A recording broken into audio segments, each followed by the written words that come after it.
all day. What up? What's the Hey, good what's up, word, boys? everybody? Jets Fight Squad podcast in the building. We got your boys as normal. DKBxJets here. Everything NYJ, aka Gino, Italy Jet, and then I got my boy Gunny, New York Jet situation report in here. Appreciate y'all jumping on the flight with us today. We got an interesting one. We're going to be piecing together our 53-man depth chart before training camp. So we're not going to have all the information we would a couple weeks from now, of course, but I think it'll be interesting. Some of the I think our starters are pretty straightforward, but for some of those depth piece guys and like the undrafted free agent conversations and stuff, I think those will be interesting when we start getting into our second, third string guys here. So I think we can knock some of the easier ones off if we want to jump through the offense. Aaron Rodgers, obviously at the top of the totem pole Hey, for the relax team now. I as a mean, whole. Zach Wilson's supposed to be making his life a living hell right Hey, now. So, his stock is rising. It's even more funny. Salah doesn't even want him there. Hey, hey. Salah doesn't even like him. Did y'all see the it was like a little rumor thing that was going on. His mom had posted like a Yeah, with family Tennessee Tennessee. trip or In something the that they Tennessee. Tennessee had, trip. and yeah. Yeah. And of course, Bro. Jets Nation ran with that, like, oh my God, he's requesting to be traded. He's What? going to the He's Titans. going to the Titans. I'm like, They y'all already need to got three relax. quarterbacks. They already got three I'm like, quarterbacks. They don't want Zach Wilson. Come on. the Titans aren't about to give up a freaking first Hey, or a second round pick to make it worthwhile for the Jets to trade Zach look, Wilson. please do. If you if you offer me a day one pick right now, I think I would Oh, honestly jump on 100%. it. 1,000%. Yeah. You get a day one pick right now for Zach Wilson, done. It's just not going to happen. $20 million cap hit, bro. No matter what, that's the dead cap for him leaving. If he's going to leave, it's got to be worth it. And I think the only way he's gone, bro, is you're going to get a first rounder back or a player of need that is actually really good to go ahead and play now as well. So he's going to be the guy. But I saw that, man. I laughed. I'm like, man, Jets Nation, man, these guys, they look for every opportunity, any Calm opportunity. down. They all need to calm down. Hey, we in Tennessee's already that got three quarterbacks. we're in It's not that dead happening. spot. So any That's news what we it can is. get, we're eating up. Is news. Yep. Yeah. I think. What do you guys think about the third quarterback spot? I know we've generally kept three, but they're launching that new emergency quarterback rule now, Yeah. which Yeah. may put a twist on things. So from what I remember, the way it works is they won't count against your 53-man roster, but you can't put them on the practice squad or anything like that. So they're there, but they're not. Um, I guess you can call them in on game day as needed, but they do have to be on the 53. So they are going to take a spot up, but you can't hide them on the practice squad. I mean, they're practice squad quarterbacks anyway. So I rather bring in a veteran. I mean, to get that number 2 or number 3, have Wilson just sit out the year. But I mean, I could see Boyle staying. I can't see Streveler. I think I could see Streveler be on the practice squad. Yeah. Mm. For me, it's Aaron. QB1. Zach Wilson's going to get that QB2 spot, and it's going to be Boyle's QB3. Streveler is definitely that practice squad arm. Practice squad arm. I don't think he's going to go ahead and see much playing time again, barring any major injuries, God forbid. I mean, although it was Knock fun to on see him wood. play for a little bit last season, right? He was able to move the ball, actually looked competent. But when you look into the greater scheme of things, it was a really simplistic viewpoint of the playbook to go ahead and get him to function. So, the kid is exciting to watch, and it was fun to see. But he just doesn't have that acumen necessary to play at this level. So for me, it's. I know people keep saying they want a veteran presence behind Aaron Rodgers. I mean, the money for it is just not there, right? The best option I think right now is Teddy Bridgewater. Right. Or Wentz and Ryan. I don't want Nick Foles. So What is Winston still out there? Carson Wentz. Oh, Carson Wentz. Got you. Yeah, Carson and Wentz. then Matt Ryan, Nick Foles is out there as well. Teddy Bridgewater. So when I look at those guys, right, I think we kind of have an idea of what their ceiling is, right, and their floor even. And do we honestly feel those guys potentially could give us the edge necessary? Now, if it's for a couple of games, I feel you. If it's for a couple of games, I got you. But barring a major injury to AR-12, God forbid, knock on wood. I don't think it matters if he's not on the field. I think our season essence on the offensive side of the ball takes a dramatic step, dramatic hit. You really have to look for the defense to play all elite and get a running game that's all elite in order to overcome it. And Zach Wilson last year won a couple of games with a good running game. So I think that with him and a competent offense, with a competent offensive coordinator, hopefully a healthy offensive line, I think we're set, if I'm being honest, in terms of the quarterback room. But call me a Zach truther. I just feel like it's just hard for me to quit on this kid yet. And if he can't go ahead and excel in this scenario coming up now behind Aaron Rodgers and things working in his favor with an offensive coordinator that's what he's talking about, then we'll know for a fact that this kid just can't play ball in the NFL. But I think it's Aaron Rodgers, Zach Wilson, and then Boyle for the quarterback room. Banks, are you like a pilot on your off time? Yeah, I'm hearing that too. I'm hearing. Or are you like in the ocean in Florida? In Florida, jetting it up, bro. Are you announcing the dolphins? I'm just testing. I'm testing my new, jumbo jet, and I figured it'd be best to share it on the podcast. That's all. Man, is it still crazy loud right now? No, you're good. Okay, nah, you're cool. Good. All right, so yeah, okay, so turn down.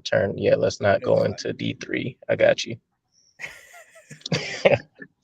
Yeah, I think I'm in the same boat though. Tim Boyle, for as bad as we've seen and like a sample size and all that kind of stuff, it just makes sense. He has the connection to Aaron Rodgers, who's already talked him up a little bit. He has better physical tools than Chris Streveler, and I think we've seen Chris Streveler's ceiling. I liked what he did with the Cardinals, which is why I was a fan of when we picked him up and I looked into him. But he's just so.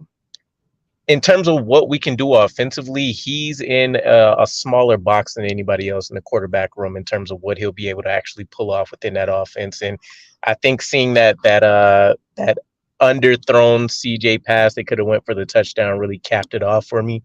In terms of if he's not perfect, then the offense is going to be miserably handicapped with the talent that we have around him. So.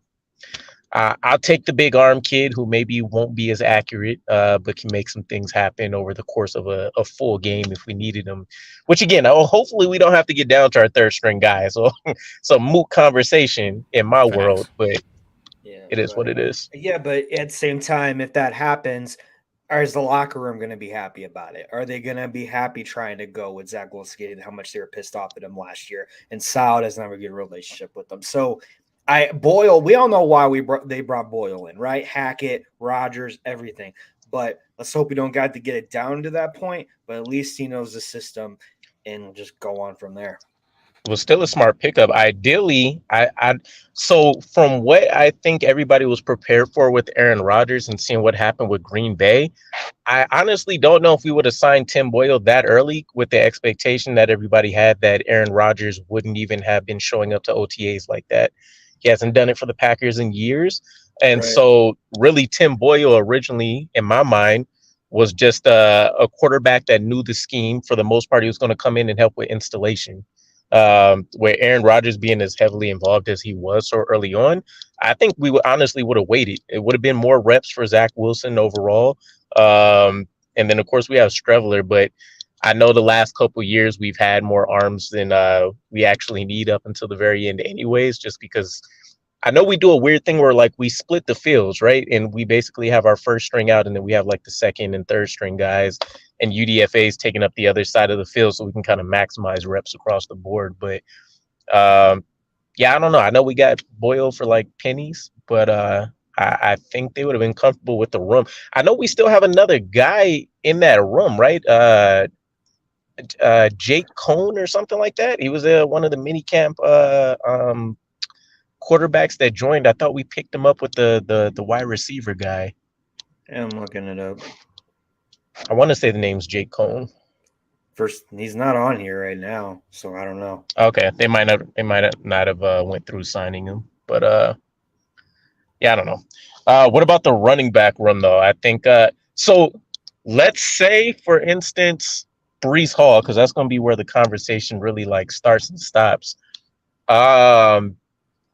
If we play him, but we like either the coaching staff comes out or Brees Hall comes out or we see it on the field. Brees Hall obviously isn't like 100%.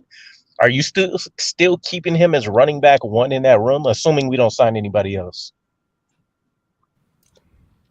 Yeah, you go first.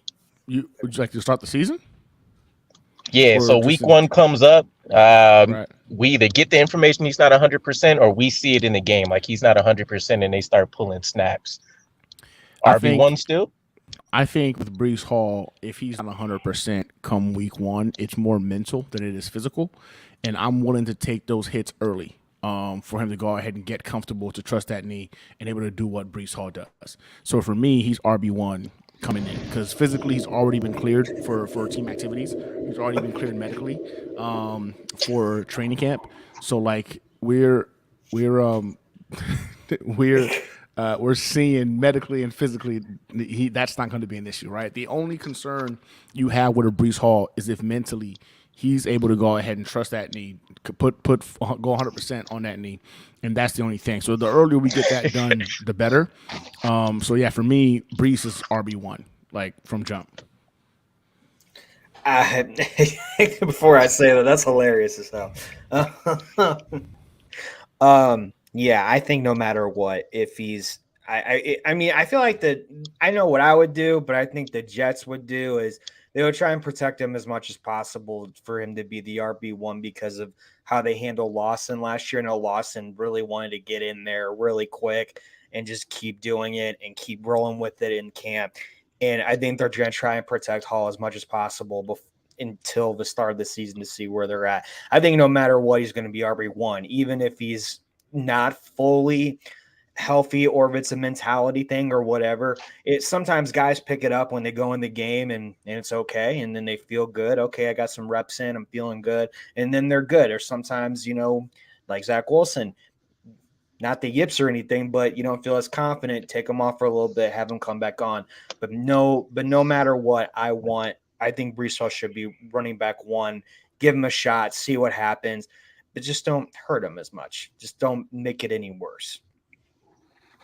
I got you. And so I think for me, and again, assuming that we're not signing anybody and we're just looking at the room as we have it now, um, if Brees Hall doesn't specifically, aside from medicals and all that, if Brees Hall doesn't give me the A-OK, he's 100%, I would say he moves into more of that specialized role for me, which isn't necessarily a specialty. He just wouldn't be, he's not going to take the lion's share of the snaps until I get the green light from him. So by default, I would give it to Michael Carter. So maybe it's more of a running back 1A, running back 1B type situation. But everything kind of hedges on Michael Carter and figuring out who he actually is, right? We have the rookie season, which was phenomenal considering what people expected from him. And then we have last year. And even listening to a bunch of different people, nobody can really pinpoint why he was so bad last year outside of the fact of he just wasn't breaking as many tackles or tackles in the same manner that we saw from last year. So are you actually getting the rookie version that we've seen, or are you getting this new guy who seemed limited and people still think that there was an injury we don't know about as well? So I would give it to Michael Carter. If we answer that question, then I think we have a much better room than a lot of people expect right then and there. Michael Carter would take the majority of the snaps, give Brees Hall, let's say 10 to 15 a game to kind of see where he's at. If he ends up being better in that game immediately, then it is what it is. And then I'm rolling with Bam Knight. I don't think because who do we have? We have the Trey. We have Dye. There's Dye in there. Travis Dye. Yeah, that's what I was thinking about. Izzy as well. Oh, yeah, how can I forget about Izzy? I need to wait till training camp. As it stood right now, that's tough. Yeah, it's tough. That's tough. Yeah. I don't know. Where are you guys at with the pecking order? Brees Hall excluded. Kind of what's your ranking there? I honestly, I think Izzy is gonna blow it up. So I think Izzy is gonna be 2, Carter 3, Knight after him, and then I don't think Dye is gonna maybe practice squad for Dye, maybe. Yeah, I think he stays there. Um, For me, I like Michael Carter as RB2. I do. I think Michael Carter showed us again year one. You know what I'm saying? A healthy Michael Carter behind a good offensive line that he was running back one capable. In fact, the majority of us thought we had RB1 before we drafted Brees Hall going into last season. We weren't really looking Right. at the running back room being something we were worried about. I think it goes Brees, Michael. I like Izzy. I think Zonovan rounds it out. You know what I'm saying? And again, I think Dye's going to wind up being the guy on the practice squad if he even makes it there. Yeah. But again, Right. Zonovan Knight surprised us last year also in training camp. You never know with what Travis Dye can bring to the table. Right. Right. So, like, ultimately, you know, and then you got to ask: do we bring in a fullback? You know, does Borden get some play time, or is going to be Right. under Right. three, or are we going to go ahead and carry all these running Yeah. backs because Yeah. we're not too sure about freaking Brees Hall? So it's a lot of question marks there, but I think in terms of pecking order, it's Brees, Mike, Izzy, Zonovan, and then Dye's that last man trying to go ahead and hold on to a spot. And especially Hackett loves those fullbacks, so it's Yeah. going to be really interesting on who's the odd man out. Fair play. I think I don't think I'll overthink it. I'll still go Michael Carter at 1 if Brees Hall isn't fully healthy. Brees Hall, I go Izzy just because he brings the best explosion after Brees.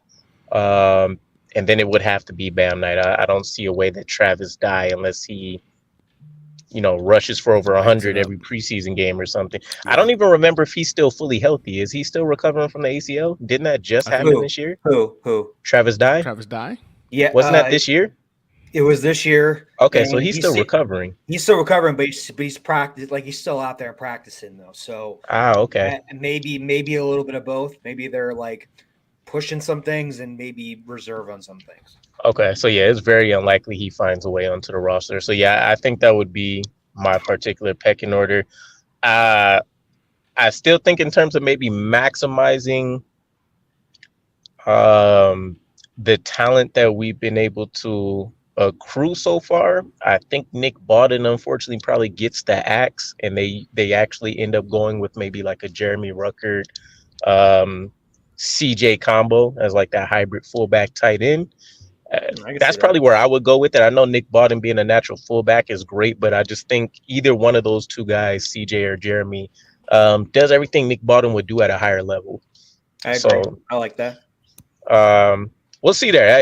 It'll still be interesting. I don't think I'll necessarily be mad if Nick Bawden makes the roster, but it's one of those things where you're going to have to backtrack it and see who they cut and who you would have kept over a guy like him too. So I don't know.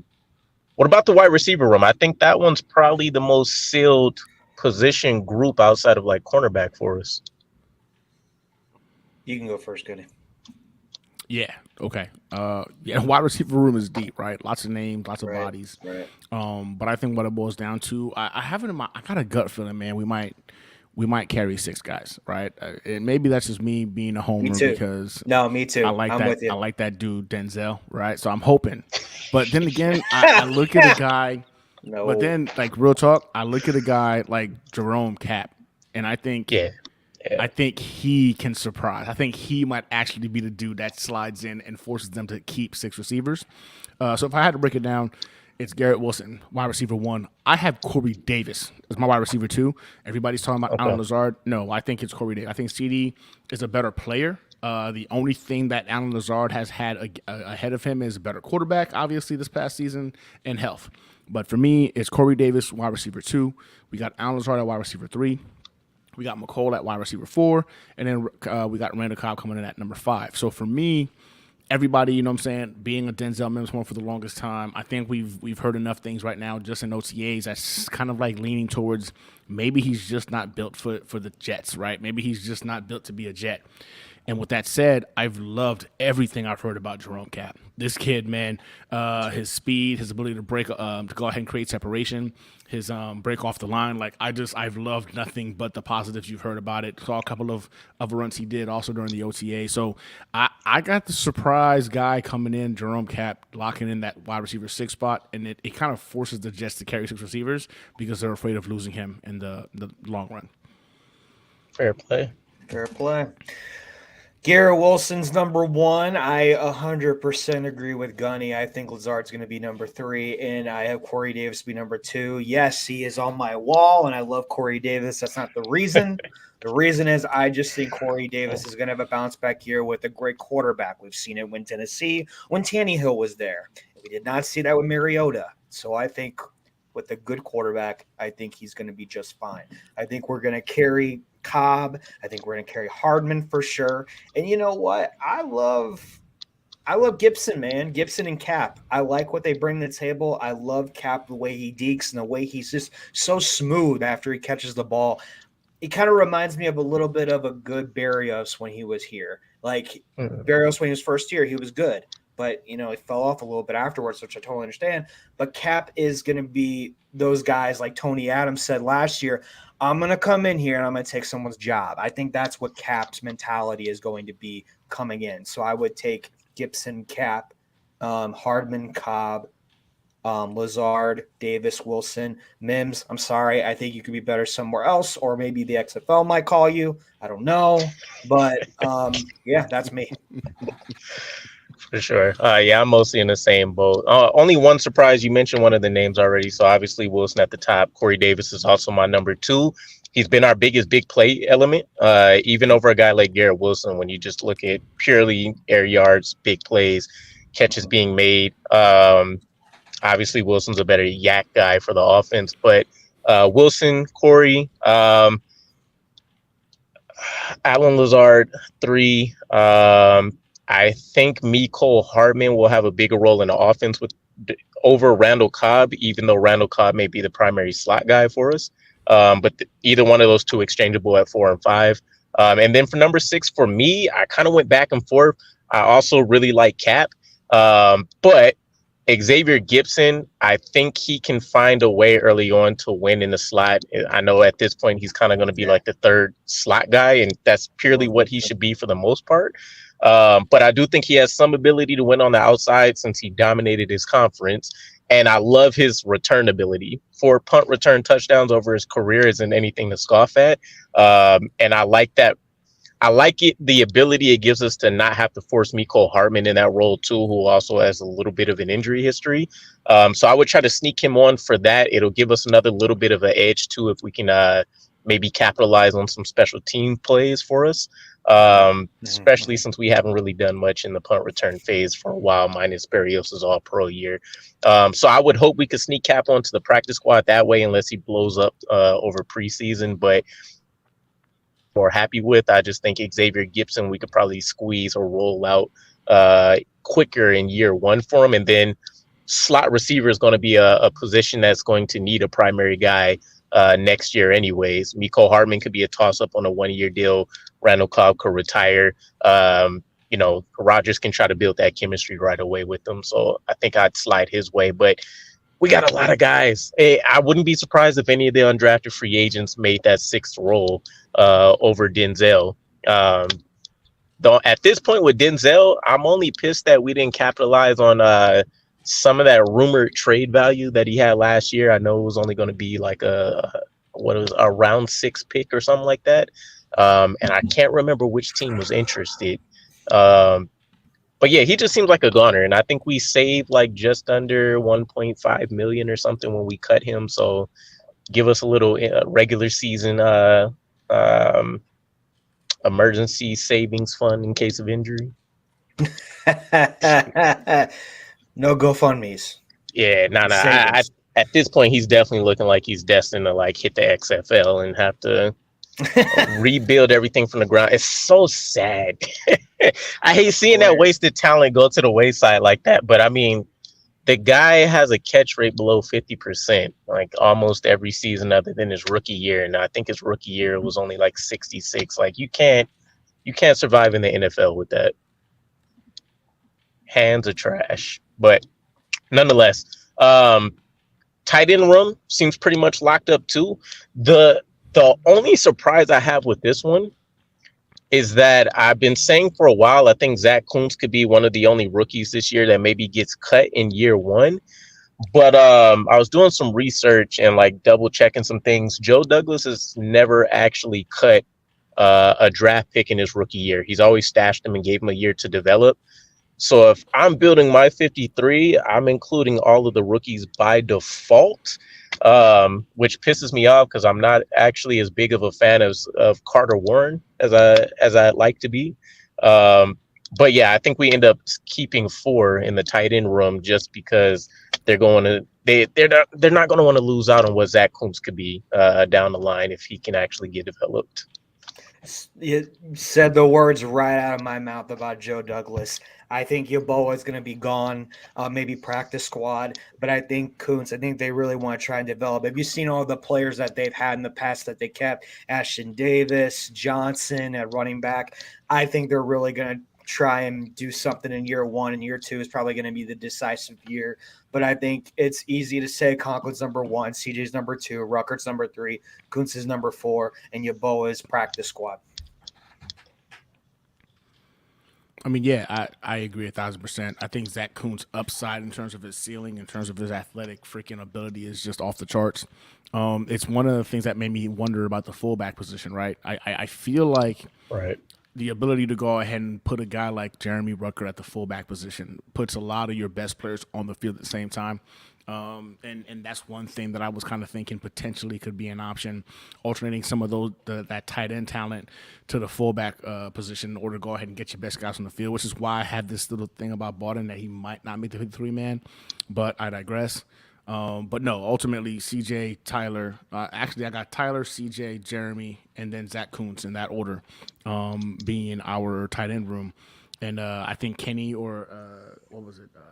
Isaiah Kenny Yeboah. We have EJ Jenkins. Is it Isaiah Gathings? Gathings, yeah. Isaiah Gathings. I like Gathings. Oh, I yeah, like yeah. Gathings. He's an athletic profile, too, that I'm a big fan of. Hopefully he can slide to the freaking practice squad. But nonetheless, I think we're going to carry 4 tight ends this season. Got you. Yeah, I don't think there's much surprise there. If anything, my expectation is that Jeremy Ruckert slides into that number 2 role and he ends up overtaking CJ by the time the season's over, assuming he can actually get some snaps on the field. But yeah, I think he'll end up blowing up this season. But our vaunted offensive line, the biggest enigma. Yeah, the biggest enigma in our whole group. So who would you end up trying to actually start at left tackle? Jeez. Okay. I really do think it's going to be Brown. I think Brown's going to be the starting left tackle. Do you want me to just go down the line, or do you want to do specific? No. Run it however you want to run it.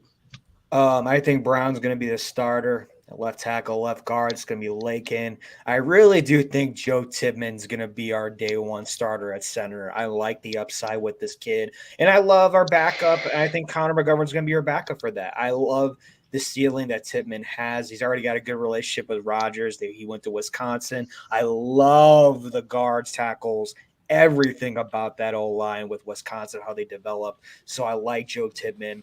And also at right guard, I really like, Vera Tucker. I like him right there. I think he'll bounce back after his injury really well. And everyone's always talking about right tackle, right? Are they going to put Mitchell there? Are they going to put Becton there? That one's kind of like an overall, we're going to see what happens because Becton has a chip on his shoulder. Who knows if he's going to come back and he's going to try and beat out Max Mitchell for that job, or even more, Billy Turner, or you even got that guy we got from the Patriots too. So it's that one. That one I don't know yet. That one I'm kind of like I wonder. It's a remain to be seen with me. But I do like Billy Turner. I do like Cullen. I do like McGovern. I do like that guy we got from Washington, Mr. West. And yeah, that's me. Yeah, no, that's why I wanted to start off with the left tackle situation because I think everything else falls in play depending on who they name the starter, right? Gunny, where you at with the left tackle starter? Yeah, in all actuality, it's Dwayne Brown. I mean, I think Dwayne Brown and proved to us last season that he's really all in about trying to get a W. He's trying to go ahead and be an impactful player. He stayed and played when he was injured and didn't have to. Exactly. To go ahead and call it a day. grabbed his check, still got paid. So I love the hunger, I love the determination that he's still brings to the table. And left tackle is a position where, you know what I'm saying, you can see older guys playing very well into their years. It's about technique, it's about awareness, it's about freaking acumen, and he has it in droves. Mekhi Becton physically, yes, obviously we'll have him in that department, right? Barring that he can stay healthy. But I think when it boils down to it, understanding, you know what I'm saying, the intricacies of the position, Dwayne Brown will beat out Mekhi Becton at left tackle. And I think Laken Tomlinson has a bounce back season playing next to a Pro Bowl caliber left tackle in Dwayne Brown, who I think you'll see. The most important piece of this is our quarterback, right? Being able to get rid of the ball as fast as he can. I think people need to remember we had quarterbacks that held on to the ball quite a bit last season. I think Aaron Rodgers is going to be a huge component as what makes this offensive line look significantly better on the field. But I think Dwayne Brown returns to Pro Bowl caliber form, and as such, Laken Tomlinson can go ahead and elevate his game a little bit to be a serviceable left guard. I think Tippmann's going to take the center position. I don't even think it's a question. I think Tippmann takes the center position. I think ultimately McGovern's going to be the backup after that fact. And I expect some big things from him. I can see him doing some things this season that kind of like surprises us and wows us, especially in the running game. Looking forward to that. Of course, our boy Elijah Vera Tucker makes his comeback at right guard. And I mean, let's be honest, the guy is just an all-pro at that position. He's a Pro Bowl tackle, all-pro guard. Let's call it what it is. He's arguably one of the best players on this roster. And then at right tackle, I see Mekhi Becton, but it wouldn't surprise me, and I'm probably going to catch it for this. It wouldn't surprise me if Max Mitchell was our right tackle, just based off of his work ethic, his little comeback story from last year. He played average ball at the position. I want Mekhi Becton to be on this roster. I want Mekhi Becton to go ahead and succeed. We haven't seen him play the right side of the field before. We've seen him play the left side. You know, he looks a lot better, right? He looks a lot healthier. He looks like he's in shape. I think there's a bit of a chip on his shoulder because he wants to play the left tackle spot. I don't know how much that works into his mentality. Whereas a guy like, I think, Mitchell, who's just blessed to be able to play the game still after going through his ordeal last season, and he played the right tackle position for us, you know what I'm saying, relatively good, average enough, and he could take, you know, a big step in his second year in the game. So for me, it wouldn't surprise me if Max Mitchell is the one that winds up being our starting right tackle. But ultimately, if I had to put money on it today, it's Mekhi Becton at right tackle going into the season. For sure. I think everything hinges around that first week, maybe 2 weeks if things are lingering too much of Dwayne Brown. I know I've seen a workout video or something of him already like going ham in the gym. Yeah, so with I Aaron think Rodgers in California, yeah. If he's available, then I think the coaching staff just kind of has him locked into that starting position, because if I'm Saleh and Keith Carter, the way I look at it is I got to get a much younger guy in Mekhi Becton. He should be able to make the switch. He's much healthier. We've seen him committed. When you want to talk talent, I don't think purely physical traits, there's a better prospect on the offensive line in general other than Joe Tippmann. At any of the offensive line positions. As great as Elijah Vera Tucker is, he's not really, rewriting athleticism records, anything like that. He's just a very technical prospect who's definitely an above average athlete. So I would probably say Dwayne Brown. If he's not there that first week, though, I think Mekhi Becton can take it. But Dwayne Brown, obviously, Tomlinson is penciled in at left guard. Joe Tippmann for me as well as center. AVT at right guard. And then if Mekhi Becton can't win that position, I think he has to be the right tackle. The only way I don't see him being a starting player on the offensive line is if I think there's two situations. One of them's more likely. If there doesn't actually end up being a left tackle competition, assuming they're both healthy and they kind of do what they did last year when he took like an extra week to get onto the field, I think he requests for a trade and he's trying to get out of there. But realistically, he's on his last year of his deal. He needs to play because at this point, all 32 teams across the board are looking at a guy with elite upside, but he's played 48 snaps in what would be 3 years almost if he doesn't play at any point this year. So he's kind of he doesn't really have any leverage whatsoever if he wants to continue playing in the NFL. But I would pencil him in at right tackle. most likely. What do you guys think the number is going to be? We're carrying 8 offensive linemen. Absolutely. Abso-freaking-lutely. You know how we are the most highest team in the last 5 years of injuries at the O-line position. Absolutely. If we don't, there must be something else cooking. But I Crack cocaine. would crack cocaine. Well, you are a pilot, so I'm just kidding. Just Sprinkle a little dust in the atmosphere. can't see how much you look like a pilot right now, man. But yeah, so I think they should. Just me. I mean, honestly, if I think 8's the minimum. Honestly, it wouldn't surprise me if they carried 9. If you look at the makeup of it right now, you would have Brown, Becton, Tomlinson, Tucker, Tippmann, McGovern, Warren, Max Mitchell. Those are the 8, right? That's If 8. we're gonna go That's ahead 8, and yeah. call it right there. I like Wes Schweitzer. I like him. too. And I also think Billy Turner is somebody that we would probably want to go ahead and keep on this roster. So I think there's Definitely. potential for us to carry 9 guys. Maybe 10. And maybe 10. Exactly. At this point, I'm with Gino, man. Like I refuse to be in the position we were in last year. Amen. Where the apocalypse happened and our offensive line was decimated. And we had Yeah. guys going out there that had no business playing football at the NFL level. So you've got Aaron Rodgers, and the offensive line needs to be coerced. They need to be on the field. So 8 is the minimum. I think 8 is the minimum guys you should be carrying, and I'd be more comfortable if they carried 10. I'd love to see Billy and Wes make this actual roster for the offensive line. I think that puts you with 10 guys that can get in there and play the offensive line position at the bare minimum average, across the board. And when you're all in with Aaron Rodgers, man, you kind of want to make sure your quarterback has time back there to do what he does. Yeah, I'm in the same boat. Yeah. The good news is I know a lot of people are kind of crapping on Joe Douglas because, why couldn't you secure the tackle position better? But to be honest, you're not going to be able to fill so many roles, and it probably should have been a priority. But if we look at who was out there, your draft picks, the better ones at the tackle position were gone by the time we got to our pick. We weren't going to force an option. And we talked about the tackle market during free agency. Like, that wasn't great for us either. And we still went out there and found, at least from a chemistry perspective, some options for us. So I think Carter Warren, him being a draft pick and kind of the history I mentioned, he gets a redshirt year. He takes up a spot. I like Cologne.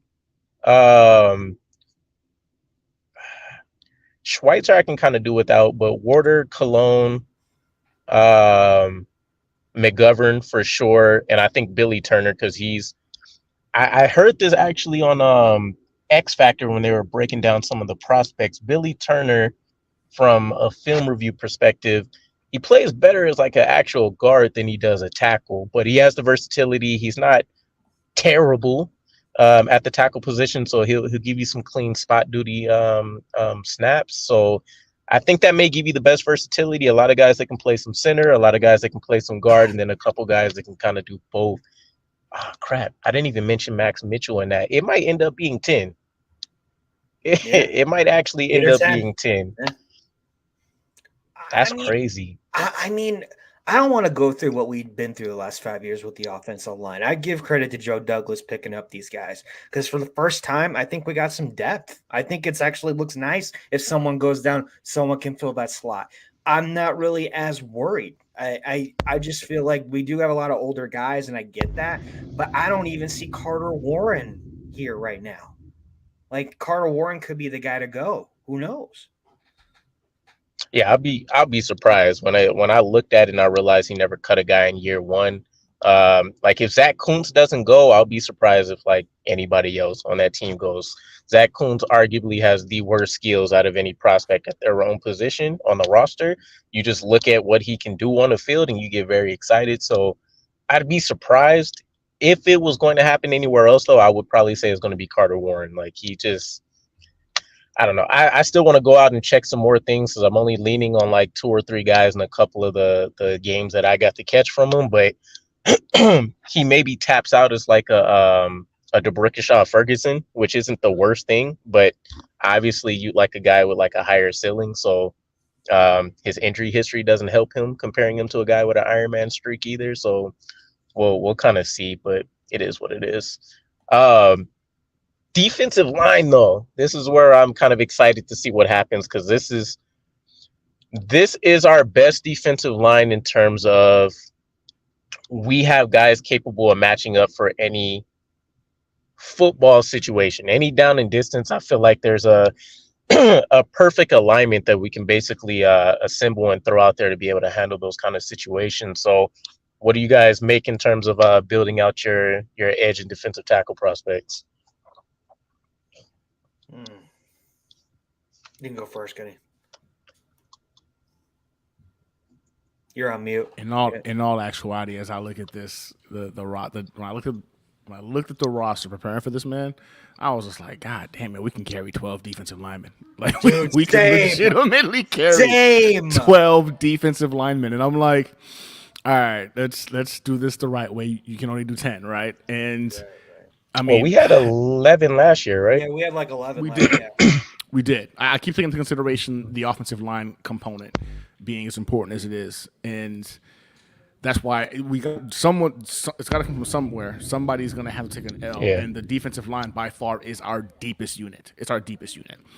So for me, you obviously got Carl Lawson at edge 1. I think Will McDonald might slip in there for the edge 2 position just because he's probably our most natural pure pass rusher on this roster.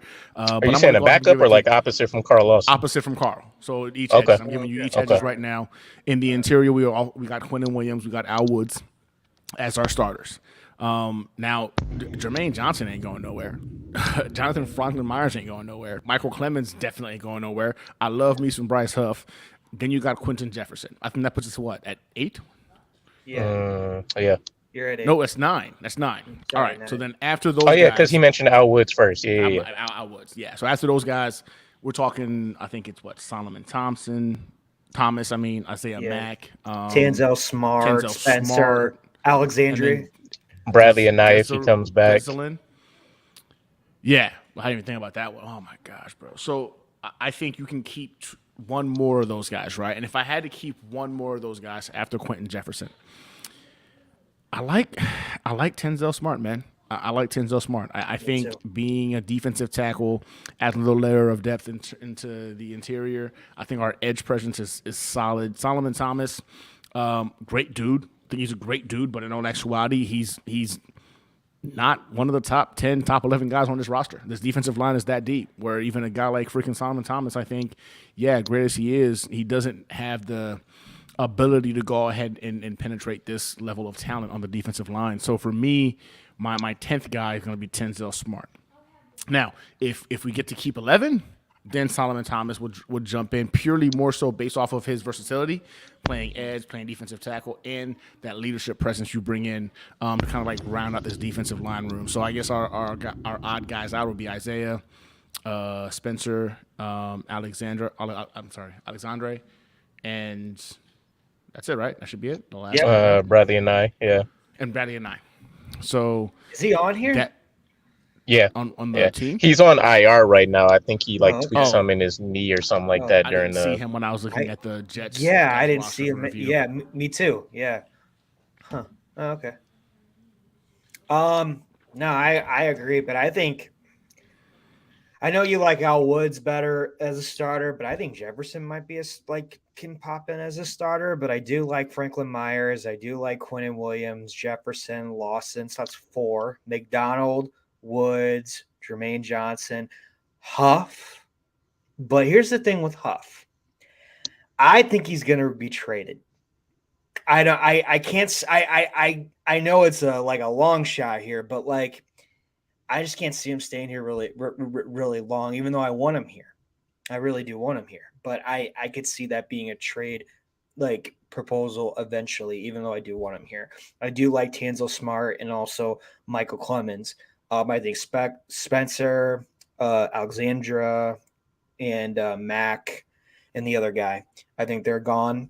Solomon Thomas is gone, but unless we don't keep Huff or want to add someone else or drop someone else, Solomon Thomas could slip in there. But as far as your front 4, I think it's going to be Quinnen, Lawson, McDonald starting, and it's going to be a toss-up between Myers and Jefferson for me. For sure.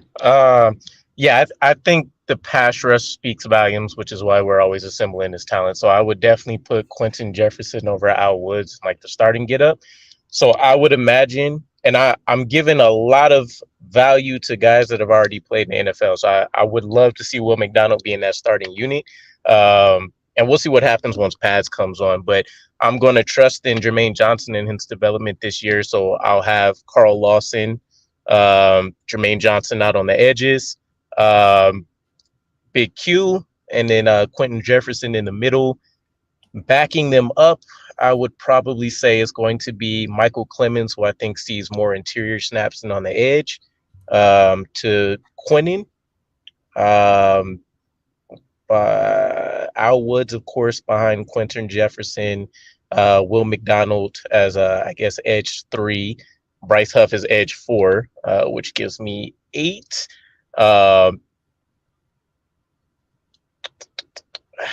I think Tanzel Smart may finally get the nod, to be honest. If Jonathan Marshall was here, I would say it was him. But I think Tanzel Smart is proven. I think he's proven that he can go ahead and get this spot. Man. Look, look. If the Steelers don't end up putting him on that roster and we don't get him, I swear to God. But yeah, I think Tanzel Smart gets the calling card. You're gonna be at Florham Park knocking on the door. Bruh, look. I will find a way to convince the wifey to let me show up to a game if we get Jonathan Marshall back. Like he probably only sees 6 snaps that game. I'll just be so hyped to get the full experience with a bunch of guys that I like. But yeah, I would probably say I keep 9. Those would be my 9 guys with Tanzel Smart coming in to round out the defensive tackle room. I do think Bryce Huff gets traded by the deadline. I think they wait up until that final moment.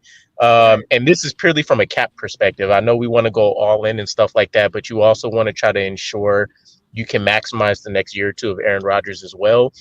Bryce Huff is going to be worth more than what we can pay him next year, even if people only want him in a specific pass rush role like we're using him. If we can't get him for like $5 million or less, which looks unlikely, I think he moves on. So it'll be better to probably get a day 2 pick, which is what we can ultimately get out of him.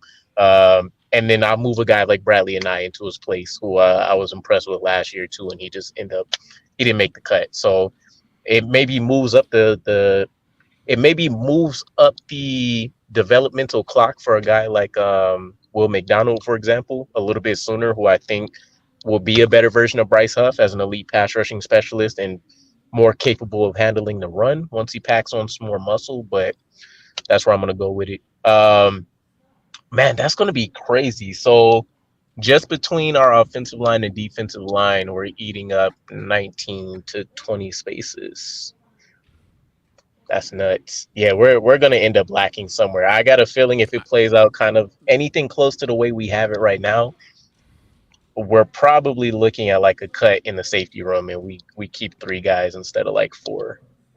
Ooh, yeah, it's looking crazy. We'll see. Linebacker unit. I don't think there's any surprises for any of you guys, but hit me if you got one. I wouldn't call any of it a surprise. I mean, I don't think it was a surprise. Yeah, it's CJ, Quincy, Zaire, Jamian, and Nazardine. That's it. That's the linebacker room. Okay. Never mind then. I think Nazardine makes it. Yeah, because I think Coach Sala loves the kid. I really do. I think he loves the kid. I mean, he's been here long enough doing that conversion to where I think this is the season that we get to see him kind of pull it all out. But I can see us carrying 5. Literally 1, 2, 3, I think 4. Yeah, 5 linebackers. But hold on. Who do y'all have?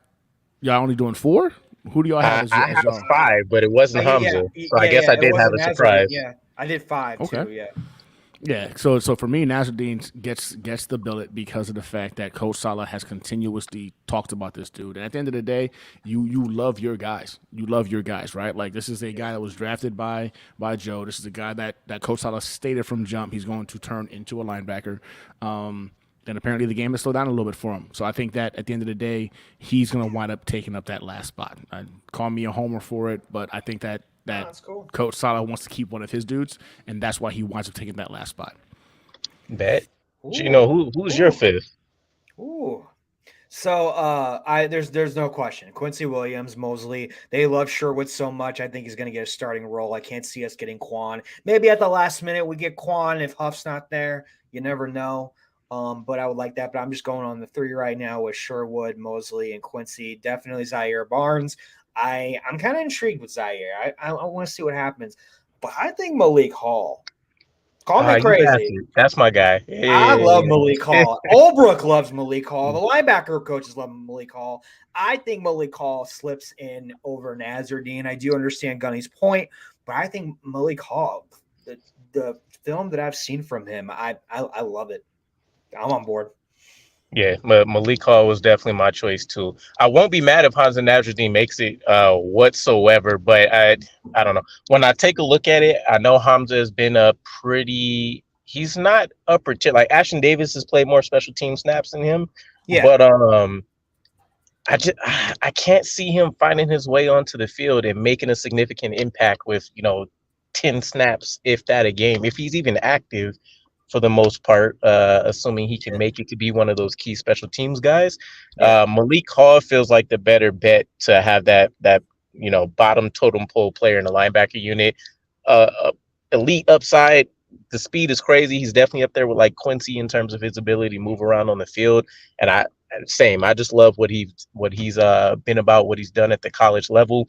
I think he's going to be better in coverage than Hamza Nasruddin already, which gives him a little bit of a plus. But we'll see. At this point, I'm over it with Hamza. It's been a little bit disappointing. I would have rather just seen him move him back to safety, like see if he can find a way to make an impact there. But I love the dude as a prospect. I just don't think he's shown enough whatsoever to stay. And if he gets cut, I think Malik Hall can make just as much of an impact on special teams as what Hamza Nasruddin's done. So agreed. I'm kind of betting with lesser youth, I guess, over what we've seen so far out of Hamza. But it is what it is. Who's really going to take a look at that fifth linebacker spot and be like, you guys missed the gym right there, buddy. That boy was going to get he was going to play 80% next year. I can't believe you cut him. Right. Let's save this. Yeah, corners then safeties, because safety's going to be wild. Yeah, cornerback. I think there's some surprises here before we even before preseason's even done. I think we see. Okay, so for me, I have Sauce, of course, DJ Reed, Michael Carter II, obviously, as our top three. I think Brandon Eccles is going to replace Bryce Hall, who I think they trade, and I think Javelin Guidry comes in as the main backup to Michael Carter II, who also has some versatility playing on the outside. That's going to be my 5-man lineup. Ooh, not Bernard Converse? I think we'll talk about it when we get to safeties, right, I guess. Right. But yeah. Either one of those two guys could be replaced, but I think, God damn it. Only because it kills my argument if he doesn't make the safety room that they find a way to keep their rookie. So let's just say either one of those two, but I think they like what they've seen out of Guidry before. I agree with that. Go on, Gunny. Yeah, I mean it's easy as it gets, right? CJ, DJ, Michael Carter, boom. You're starting three guys. I think Eccles definitely is somebody that they want to keep. Again, you got some question marks with the suspension looming with some of that freaking off the field stuff. That to me is a Joe Douglas red flag, right? That could potentially see somebody like our boy freaking Bernard Converse leap into the picture, right? Depending on what training camp was. So for me, that's where I had that little but when it comes to Eccles, is I think in training camp they will give Bernard Converse the opportunity to take his job at the cornerback position just based off of the off the field issue.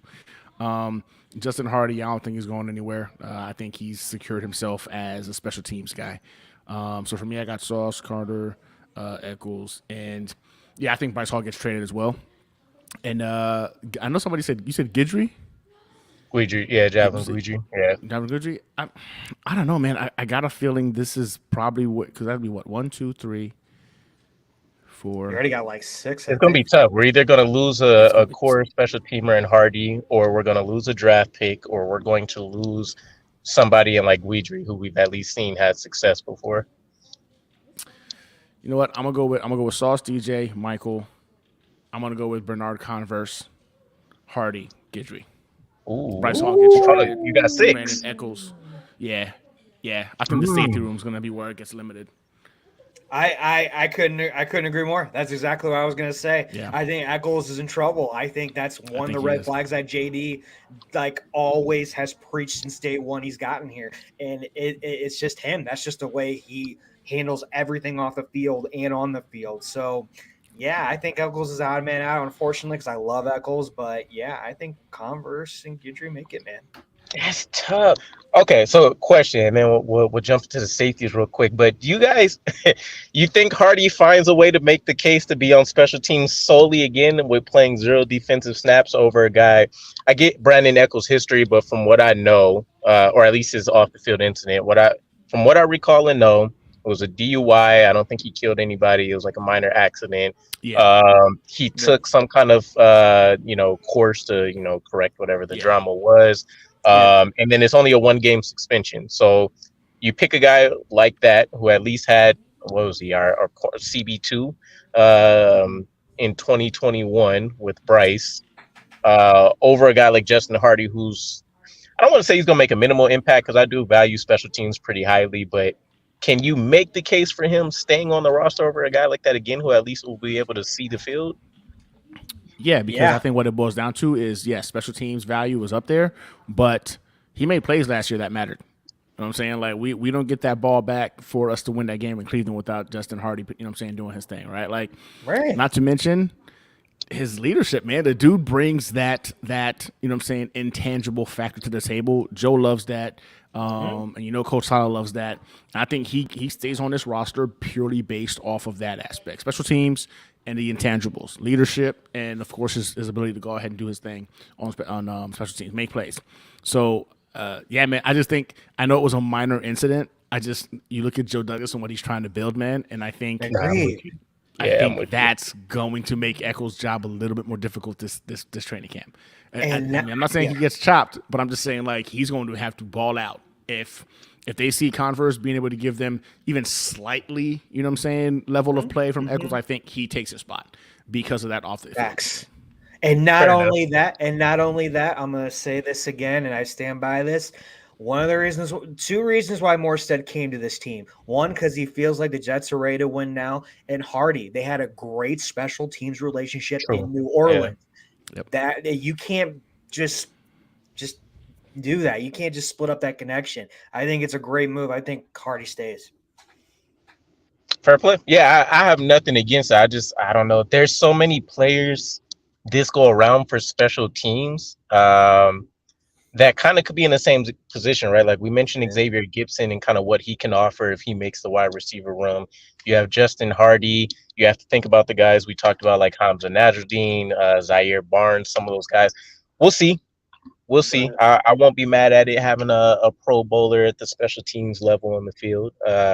Yeah. Plus, I do love the fact that he's stuck up for almost every player, regardless of the Yeah. situation that they've been in over the last couple off seasons with the drama. So, I agree. Hands what about down. the safety spot? So it's looking. Here we The go. way we set this up is looking like we're only going to get 3. Here we go. I'm ready. All right, here we go. Whitehead has a bounce back year. I'm actually excited about Whitehead. Amos, duh. I mean, look at Clark. That sucks. But bringing in a guy like Amos, I'm ready. And you know what? My surprise third? Trading. Roll, please. Trading. Yeah. I am a trading believer, man. I want him on this roster so bad. I love trading. Those are my 3. I mean, yeah, I don't see 3 as well. That's where I was going the entire time. I was like, yeah, we won't carry 3 safeties. Chuck Clark obviously going on IR, frees up those 3 spots. Jordan Whitehead, Adrian Amos locked in. But for me, man, look, I love me Tony Adams, bro. I think going into year 2, you know what I'm saying, he's been in this defense. He's going to get his opportunity to shine. I love me some Tony Adams. I think it winds up being Whitehead, Amos, Adams. Although I wouldn't be mad if it's trading. Wouldn't be mad about it. But I think it breaks down to those 3 guys. Whitehead, Amos, and Adams being our safeties for this season. Yeah, I think we had that sucks so bad. I want to say maybe there's a decent enough chance Trey Dean could be snuck onto the practice squad. I think it's going to suck. Either way, somebody in the safety room is going to get cut, and we're not going to enjoy it, and they're not going to squeak through. But I think Tony Adams has the better versatility to be able to play naturally as a free safety, but also drop down and be a backup strong safety, as opposed to Trey Dean. He's squarely a guy right now that skill set relies on him being in the box. If you ask him to go deeper in coverage, he's going to fail us. He's been burned religiously at Florida State when they asked him to do too much in coverage, and it didn't matter if it was man or zone. So as much as I love his talent, and I think he has a clear role in year one, again, as that guy that can kind of cover the screen game for us and match up physically with a lot of tight ends and running backs, I'd have to give the nod to Tony, because I also think he's going to be the future of the free safety position for us too, if we don't see any kind of like step back. So that is tough, yo. That is it's such a crappy situation. I might have to go back and review, like, maybe just keeping 5 wide receivers so that we can get that fourth guy in there. Because rolling with 3 is a gamble. It is a gamble. Okay, because we have Trey Dean, we have Will Parks, and then we have Marquise Waters. No, Parks is cut. He's cut. Yeah, Parks cut. Oh, yeah, we did cut him. Yeah. Ashton Davis, Marquise Waters, Trey Dean. Waters. Yeah. And we converted so maybe to cornerback. Right. Yeah, maybe one of those guys. I don't know. Do you think Jarek is a better cornerback or a safety? I think it's a better. I think a lot of people look at him when he was at what was it, Eastern or wherever. It was when he right before he went to LSU. Yeah. So I know a lot of people like that tape more than what they liked with him as like a cornerback, but I think he's a better safety in my opinion. If you had to put a gun in my head, I'd say safety. I think he's a better safety. Oh, who's putting a gun at your head? I'm just saying if you had to. I'm just kidding. But I still think like he winds up taking Echo's spot at cornerback. Yeah, for sure. But then you have the versatility of a cornerback that can also play safety, which also is in his favor in that capacity. That is tough. It also makes me go back to that conversation we were having a year ago too, where like, do you take the shot at maybe trying to move Bryce Hall to safety? You keep bringing that up too. But in all actuality, I'm with you. Why not? It's his last shot, and if you realistically don't think he's going to make the roster, like, see if his tool set works better at the safety position. But I think right now he has trade value at cornerback, though, if I'm being honest. I think that we can go ahead and get, a day 2 pick, a fourth, for a guy like a Bryce. So I think that's where his value is at in terms of, like, immediate future, especially going into next year where we might not have a first. But we're not going to have a first next year. Let's be honest. It's gone. Yeah, no, it's like it's gone. We're not going to have a first. We're not going to. So having some capital in day 2 would go a long way. I think that's what, and like you said before, the cap space, breathing room goes a long way as well, as we're trying to redo some of these big contracts right now with Rodgers, Quinnen, etc. So yeah. But I see what you're saying though. We were talking about it last year. I think that would have made perfect sense to convert him to safety. He can cover. He's not going to get you interceptions, but he's a sure tackler. Like, those things matter. And I think as a safety, he could have been definitely one of those guys that could excel in that role. But again, you know what I'm saying? Like, we got a small window here, big. 2 to 3 years. He's a guy that could replace like a Trey Dean because he's Sauce Gardner size. He can go up there and man up with that you could find a way to utilize him, even though he's cornerback 5 on your roster. When you want to talk about maybe not forcing Sauce Gardner to have to go match up with somebody's tight end, you roll Bryce Hall out there, and that way you're still getting your best defensive backs in the room. You still get to keep 2 safeties ideally on the field. You probably reduce your linebackers back down to 2. But yeah, there's some things that you could probably play out with a guy like Bryce Hall regardless. I don't know, maybe that's the Jarek Bernard role if he makes the team over somebody like that. But this 53-man roster business is going to be difficult this year. They can't make a decision until after the 3rd game or the 2nd game. So that's going to be even more of a pain in the butt. I'm getting anxiety talking about it because I feel like we have a lot of locks, obviously. Yeah. But I just realized there's not as many starters that are necessarily sealed into their position as we think either. So, like, no. We're looking at guys with potential upside, vice legitimate. Like we've got starter tape on them. Like this is all about upside. Facts. So Hater had one of these while we get ready to wrap up here. He kind of broke down what he's keeping at each position. So the only real surprises I see, he only has 3 running backs for us. He's keeping a fullback. He's not keeping 6 wide receivers. I think we agree with the offensive line, defensive line numbers. Only 4 defensive. 4 DBs.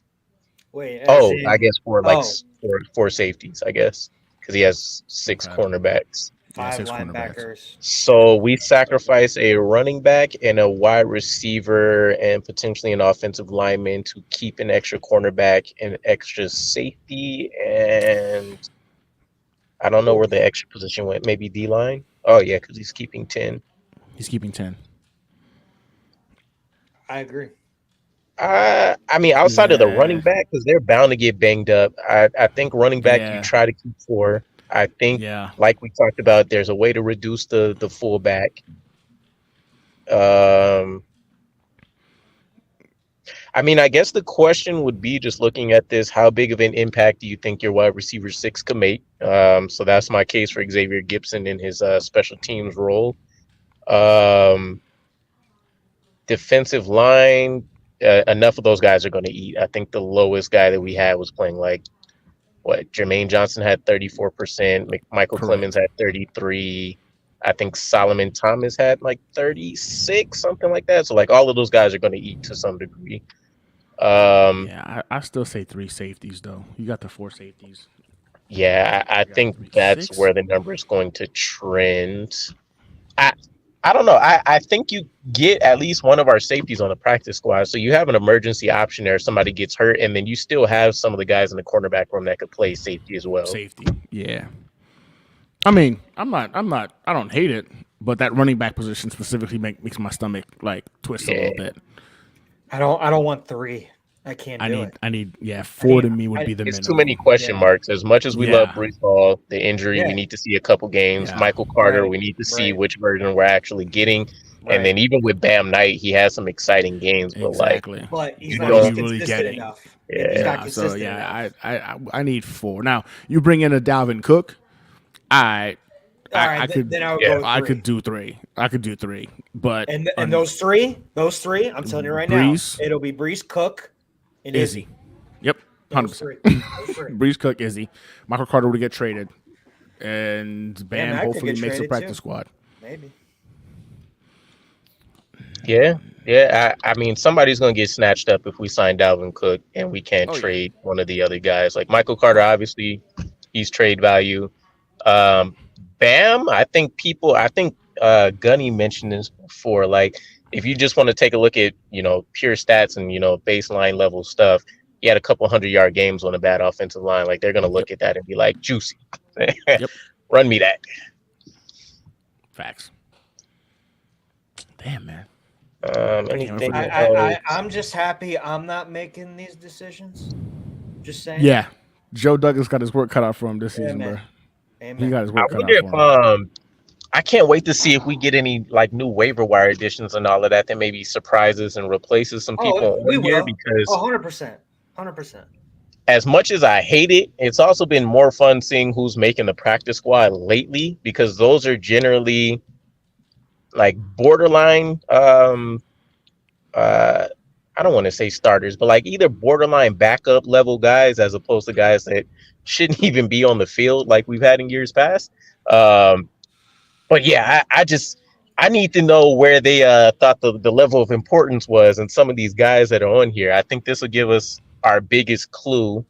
Things will still be skewed because we got Aaron Rodgers, but I think it'll give us our biggest cue into where they think, I guess, our most talent lays, either offensively or defensively, and where they trust, the coaching staff to take us with it. So 2 things. One, we all know Morstead, Zerline, and Hennessy have the special teams. That's a lock. But what about Bradley and Ney? I know he's on reserves right now. Do you see him being on the practice squad maybe?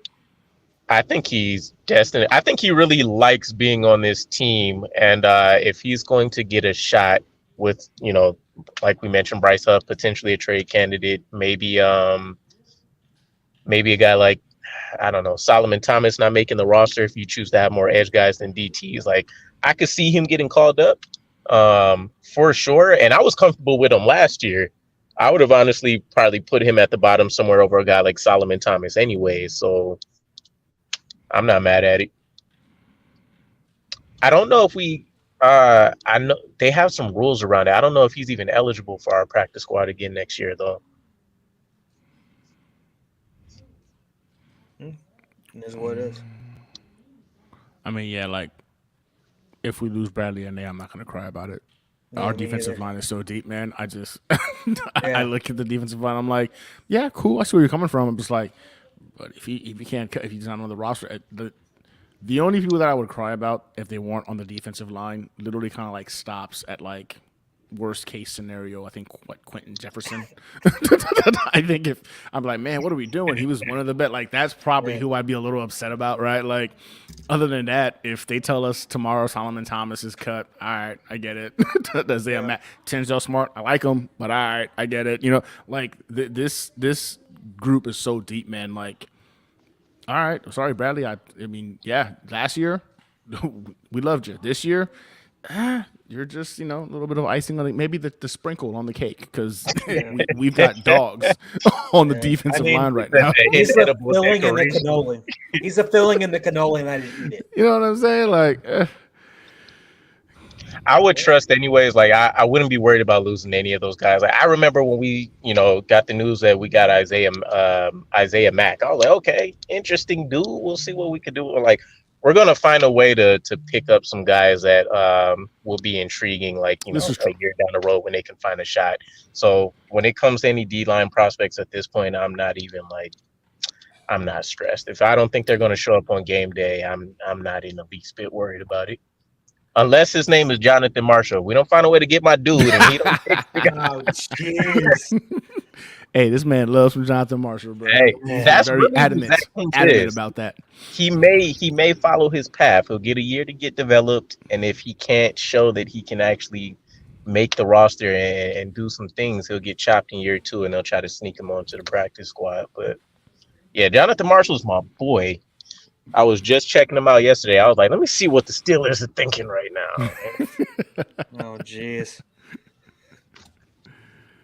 He'll come in and dominate. It'll be nice. See, have Q, have Jefferson, have Clemens, and then you got a nice bulky Jonathan Marshall that's pissed right behind them. It's the angry bull. Some people. An angry athletic bull. Like I said, he's going to be in the front door of Florham Park. I'm for it. You're going to be the front door at Florham Park. Right. If we sign him again, I promise you that'll be the first jersey I buy. Whoa. Damn. It's okay. I mean, Gunny's got a Zach Wilson jersey, so. Yeah. So listen, it is what it is. At this point, it is what it. I just roll with it. Look, we're quick to discard our quarterbacks if we don't like what we're seeing, but we fully buy into them guys as soon as they come onto the roster. 100%, 100%. Oh yeah, but they're our guys. We're not going to root against them. Yeah, they just don't age well. Them jerseys are. That's the thing. They don't. That's why I'm holding on by a thread with this Davis jersey on my wall. So, man, look, at least he came in and did some work, some quality work. He did, though. He did. Yeah. That's my guy. That's always been my guy.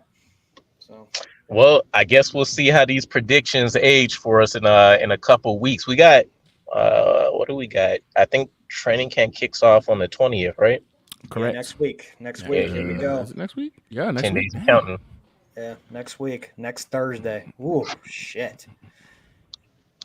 I'm ready. I'm ready. Oh, I wonder if we get Hard Knocks before then.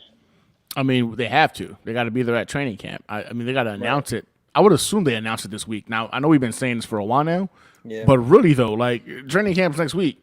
Hard Knocks needs to be there to start filming during training camp. Like, what do we... Wait, so I never caught the Rex Ryan one in like full. So what all do they cover? Is it just cuts and kind of like some practice stuff, Oh, or how in depth are everything. they going? Like when Yeah, they they first cover come everything. in, they first come in into training camp, you know what I'm saying? Some of their offseason. Honestly, the ones in the past, they covered some of the offseason stuff. Like Yeah. the Darrell Revis stuff when they did that. Right. That was all during the offseason. They were following Darrell Revis around trying to go ahead Okay. and see what he's all about. Right. So Right. this one is gonna be limited because the Jets didn't want to do it and they're coming in like last minute and start filming. So Ugh. I'm just surprised that hasn't been officially announced by any New York Jets media outlet. Like they haven't shown any kind of excitement to express, "Hey, we're on Hard Knocks," but we've heard it from everywhere else.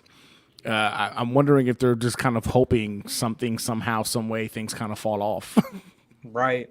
All right. Listen, hot take right now, though. We're gonna figure out Aaron Rodgers' contract and Quentin Williams 3 to 5 days before training camp. I'm putting this right here. I've been saying this on my other show. I'm gonna say it now. That's when we're gonna figure it out. So from the 16th to the 20th or 21st, that's what I'm putting out there. Aaron Rodgers will Both of get them. done. I'm only concerned about Quentin at this point. I, Don't let the I think man we not will. show up on day one because y'all will fumble in the bag. Just me though. Gunny's like, I don't know. I don't know. We'll see how that pans out. I can't stress about it anymore. It'll get done when it gets done. It's gonna get done when it gets done. I don't know. I don't know what's taking so long. Well, that is a wrap for me, boys. Any last parting surprises or anything? Nah, just Go till next Jets. Go Jets. For sure. Andiamo. Gino, I know you got some shows coming up. You Well, guys will be able to catch Gunny on Green Beans Thursday, thick of Green it. Beans on Thursday. So We got tap Jake into Asman on the that. show this Thursday. Got Jake Asman on the show as well. Word. Yeah, he's coming back on. We're doing the same, very much what we're doing right now, talking about the Jets 53-man roster. Fire. Yes. I have a Red Sox show, maybe doing a Miami Heat show, but I'm even in negotiations to do a soccer show again. But on the Jets Evening Brew, I got DK and Gunny coming on in the next 2 weeks. We are me and Porto and Jake Asman. Our show is in the 2023 New York Jets yearbook. So keep an eye on that. It's Fire. amazing. I love it. I can't wait to get my copy and promote it. But yeah, man, everything is taking off. Good stuff. Well, we appreciate you guys coming through, leaving your thoughts on what you think about the 53-man roster. As I mentioned in the beginning, I'll kind of come up with a visual. I'll do a post or something just so you guys can see and comment for those that didn't check this particular stream out. But yeah, we appreciate you guys. Looking forward to what's to come with training camp news and everything on the horizon. And we'll catch you guys again. Peace.